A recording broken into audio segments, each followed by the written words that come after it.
గజం భూమి కేవలం 5,500 రూపాయలతో 135 గజాల భూమి కేవలం 7 లక్షలు మాత్రమే. హలో రేవంత్. హలో అండి Revanth, welcome to Vishnu's podcast. Revanth, ఇంతకుముందు ఒకసారి మనం కలిసి కూర్చొని మాట్లాడుకుంటున్నప్పుడు మీరు ఈ మోటివేషన్కి సంబంధించి నాతో ఒక వీడియో గురించి డిస్కస్ చేశారు. బట్ ఆ వీడియో నాకు చాలా మోటివేషన్ ఇచ్చింది, నాకు చాలా బూస్టప్ ఇచ్చింది. అంటే ఈ లీడర్షిప్ క్వాలిటీస్ అనేది ఎలా ఉండాలి అండ్ మీరు లీడర్గా ఎదగాలంటే ఏంటనే దాని మీద మీరు నాకు ఒక మోటివేషన్ వీడియో చెప్పారు కదా. సో అది విన్నాక అనిపించింది, అది ఒక్కడిని అంటే నేను ఒక్కడిని వింటే సరిపోదు, మన ఆడియన్స్తో కూడా షేర్ చేసుకుంటే కొంచెం ఆ వీడియోకి ఒక సంపూర్ణం కలుగుతుంది, దానికి ఒక సంపూర్ణత కలుగుతుందని ఉద్దేశిస్తూ అడుగుతున్నాను. సో ఏంటి ఆ లీడర్షిప్ క్వాలిటీస్కి సంబంధించిన వీడియో? సార్, ఫస్ట్ అసలు మనకి దగ్గర లీడర్షిప్ అని అనగానే ఒక జనరలైజ్డ్ పిక్చర్ ఉంటుంది. Leader will stand in the front and his followers will be on the back side. So బేసిక్గా దీనికి భిన్నంగా ఉండేటువంటి ఒక స్టోరీని చెప్పే ప్రయత్నం చేస్తూ ఉంటాను. సో బేసిక్గా దీనికి సంబంధించి లీడర్షిప్కి సంబంధించిన నాలెడ్జ్ అందరికీ ఎందుకు అవసరము అనే దాని గురించి కూడా చెప్తాను. లీడర్ అనగానే సహజంగా అందరి మైండ్లోకి వచ్చేది అది పొలిటికల్ లీడర్ అని. సరే, ఇక్కడ లీడర్షిప్ అనేది కేవలం పొలిటికల్లోనే ఉండేది కాదు, అది ఒక కుటుంబంలో ఉంటుంది. మీరు ఒక ఉద్యోగం చేస్తుంటే ఆ ఉద్యోగంలోనూ ఉంటుంది. ఇప్పుడు మీరు కుటుంబంలోనే ఉన్నారు, ఇప్పుడు head of the family sir father అంటూ ఉంటారు. ఇప్పుడు ఈ father is a leader of a family. So బేసిక్గా ఒక లీడర్షిప్ క్వాలిటీ అనేది ప్రతి ఒక్క ఇండివిజువల్లో డెవలప్ చేసుకోవాల్సినటువంటి వెరీ ఇంపార్టెంట్ క్వాలిటీ. అది లేదు, మీరు ఒక ఆర్గనైజేషన్ ఏదైనా జాబ్ చేస్తున్నారు, చిన్న జాబే కానివ్వండి పెద్ద జాబే కానివ్వండి, మీరు ఒక జాబే చేస్తున్నారు. సో డౌన్ ద లైన్ మీకు ప్రమోషన్స్ అనేవి వస్తూ ఉంటాయి. మీకు ఒక ప్రమోషన్ వచ్చింది అంటే ఫస్ట్ లెవెల్ ఆఫ్ ప్రమోషన్కి మీ వెనకాల ఒక 10 మంది వర్క్ చేస్తూ ఉంటారు. సెకండ్ లెవెల్ ఆఫ్ ప్రమోషన్కి మీ వెనకాల ఒక 20-30 మంది పని చేస్తూ ఉంటారు. సో ఇక్కడ మీరు ఈ ల్యాడర్ అనేది కూడా ఎక్కటం అనేది మీ లైఫ్లో భాగమే. అదే కొంతమందిని కనుక గమనించినట్లయితే వాళ్ళ లైఫ్లో ఎప్పుడు కూడా ల్యాడర్స్ అనేవి ఎక్కువ దూరం వెళ్ళలేరు. ఎక్కడ ఎవరిని ఏది ఆపుతుంది అని అంటే వాళ్ళ ఇండివిజువల్ లీడర్షిప్ యాటిట్యూడ్. ఎవరికైతే సరైన లీడర్షిప్ యాటిట్యూడ్ అనేది ఉంటుందో వాళ్ళు వాళ్ళ కెరియర్లో అయ్యి ఉండొచ్చు, లేదా వాళ్ళ ఫ్యామిలీ పరంగా అయ్యి ఉండొచ్చు, వాళ్ళు ఒక మంచి జర్నీ చేసే అవకాశాలు ఉంటూ ఉంటాయి. సో లీడర్షిప్కి స్కిల్కి సంబంధించి నన్ను బాగా మోటివేట్ చేసిన ఒక స్టోరీ ఏంటి అని అంటే కెనడియన్ వుల్ఫ్ స్టోరీ. సో బేసిక్గా ఈ కెనడియన్ వుల్ఫ్ స్టోరీ ఎలా ఉంటుంది అనేది ఎక్స్ప్లెయిన్ చేస్తాం, అంటే ఆ గ్రూప్ అనేది ఎలా బిహేవ్ చేస్తుంది అనేది. సో మనం దాని నుంచి ఒక మంచి లెసన్ నేర్చుకోవచ్చు. సో బేసిక్గా ఒక కెనడియన్ వుల్ఫ్ ఎలా ఉంటుంది అని అంటే ఒక గ్రూప్ ఆఫ్ వుల్ఫ్స్ ఒక ప్లేస్ నుంచి ఒక ప్లేస్కి ట్రావెల్ చేసేటప్పుడు అవి ఒక పద్ధతిని ఫాలో అవుతూ ఉంటాయి. సో బేసిక్గా ఒక పెద్ద గ్రూప్, ఒక బంచ్ ఆఫ్ గ్రూప్ ఉందనుకోండి, అవి ఒక 4-5 గ్రూప్స్ కింద విడిపోయి ఉంటాయి. మొదట ఆ గ్రూప్ మొత్తం ఇట్లా నడుచుకుంటూ వెళ్తుంది అని అంటే మొదట గ్రూప్లో వచ్చేసరికి ఆ ముసలి తోడేళ్ళు అండ్ వీకర్ అంటే ఓల్డర్ అండ్ వీకర్ వూల్స్ అనేవి ముందు ఉంటూ ఉంటాయి.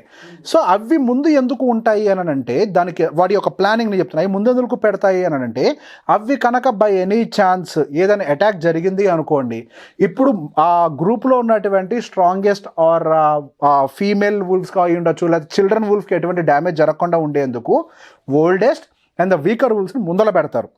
సో అదొక రీజన్. రెండో రీజన్, వాటిని కనుక మధ్యలో పెట్టారనుకోండి, అవి మూవ్ అయ్యే వాటిల్లో ఆ స్పీడ్, ఆ హార్మోనీ డిఫరెన్స్ అనేది వస్తుంది. అవి ముందలు ఉండటం వల్ల అవి ఒక స్టాండర్డ్ స్పీడ్ని మెయింటైన్ చేస్తూ నడుచుకుంటూ వెళ్తాయి. సో ఆ స్పీడ్కి అనుకూలంగానే వెనకాలే కూడా నడుస్తాయి తప్పించి ముందుతో ఒక స్పీడు, మధ్యలోతో ఒక స్పీడు, వెనకాలతో ఒక స్పీడ్ అనేది మెయింటైన్ అవ్వదు. సో గ్రూప్ విడిపోకుండా ఉండేందుకు వాటిని ముందలు పెడతారు, మధ్యలో పెట్టకుండా. మరి లాస్ట్లో కూడా పెట్టచ్చు. లాస్ట్లో పెడితే ఏం జరుగుతుంది అని అంటే ముందున్నవన్నీ కూడా ఎంగుగా బలంగా ఉంటాయి కాబట్టి అవి ముందు వెళ్ళిపోతాయి. ఆ గుంపు నుంచి ఈ వూల్స్ అనేవి విడిపోతూ ఉంటాయి. సో వాటికి ఉన్నటువంటి ఆ ప్యాక్ మొత్తాన్ని కూడా ఏ ఒక్కటి కూడా విడిపోకుండా ఉండేందుకు ముందర వాటిని పెడతారు. సో రెండో గుంపు కింద ఒక స్ట్రాంగెస్ట్ వూల్స్ని పెడుతూ ఉంటారు. ఆ స్ట్రాంగెస్ట్ వూల్స్ని రెండో గుంపులు ఎందుకు పెడతారనంటే బై ఎనీ ఛాన్స్ ఏదైనా అటాక్ జరిగితే ఏమవుతుందండి, ఫస్ట్ వీకర్ అండ్ ఓల్డ్ వూల్స్ మీద అటాక్ జరుగుతుంది. సో నెక్స్ట్ ఉండేటువంటి సెకండ్ లెవెల్లో ఉన్నటువంటి స్ట్రాంగర్ వూల్స్ అనేవి కౌంటర్ అటాక్కి ప్రిపేర్ కాగలుగుతాయి. ఫస్ట్ డైరెక్ట్ అటాకే వీటి మీద జరిగితే ఆ గుంపే వీక్ అయిపోతుంది. సో రెండో దాని కింద దాన్ని పెట్టడం వల్ల ఇక్కడ జరిగిన ఫస్ట్ వాటి మీద జరిగిన అటాక్ దృష్టిలో పెట్టుకొని వెంటనే కౌంటర్ అటాక్ చేస్తాయి. సో ప్లాన్ ఏ ఫెయిల్ అయితే ప్లాన్ బి ఇమీడియట్ గా ఉంటుంది. ఇమీడియట్ గా వీళ్ళు రెడీగా ఉంటారు అటాక్ చేయడానికి.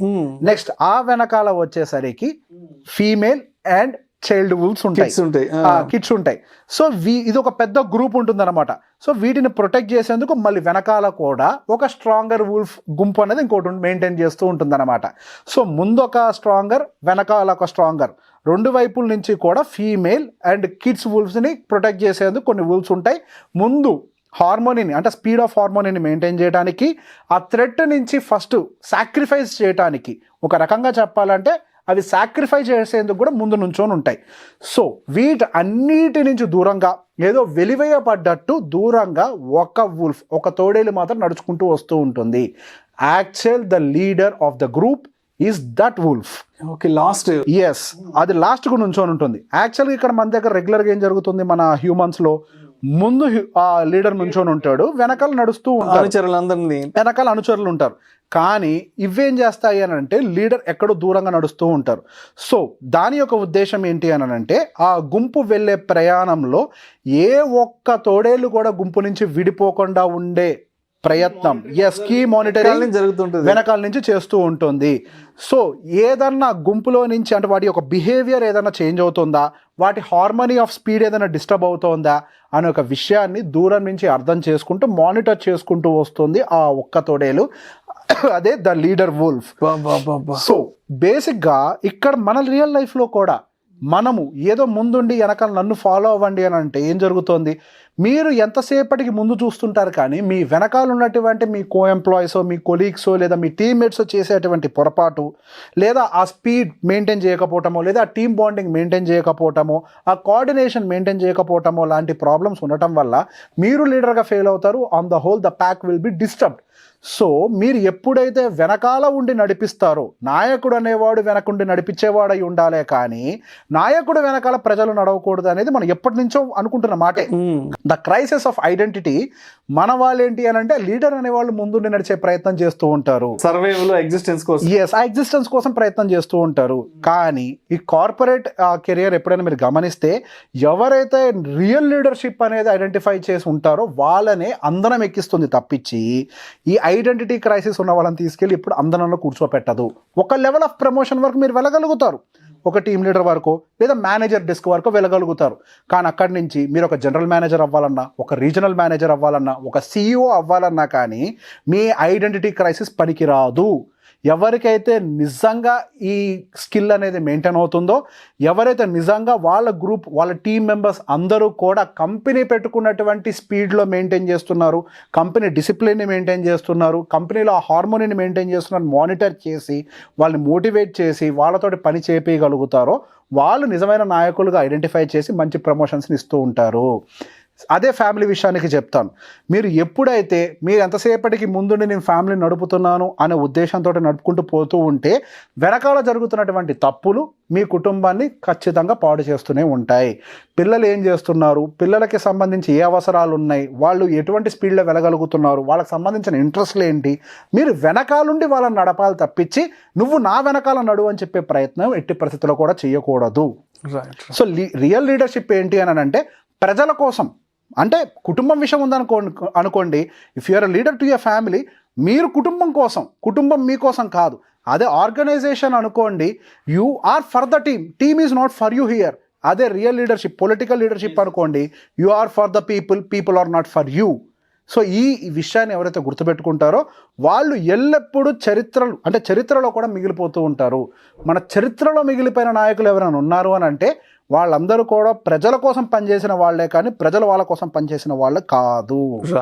సో ఈ కెనడియన్ వుల్ఫ్ స్టోరీ అనేది నన్ను మోటివేట్ చేసింది, అది మీకు చెప్పాను, మీ ద్వారా మన ఆడియన్స్కి కూడా షేర్ చేసుకునే అవకాశం నాకు దొరికింది. Thank you so much Revanth. Motivation అంటే not only from the human beings, ప్రకృతి నుంచి ఎంతో నేర్చుకోవచ్చు, పక్షుల నుంచి ఎంతో నేర్చుకోవచ్చు.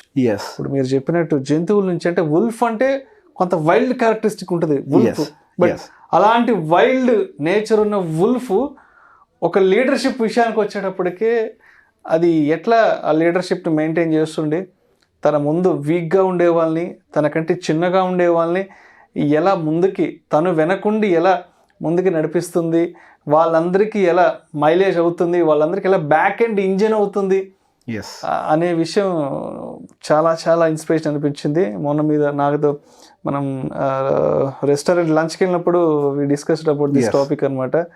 సో ఇవాళ మరొకసారి ప్రేక్షకులకు మీ ద్వారా దీని గురించి తెలియజేయగలిగాను. Thank you so much Revanth. Thank you అండి.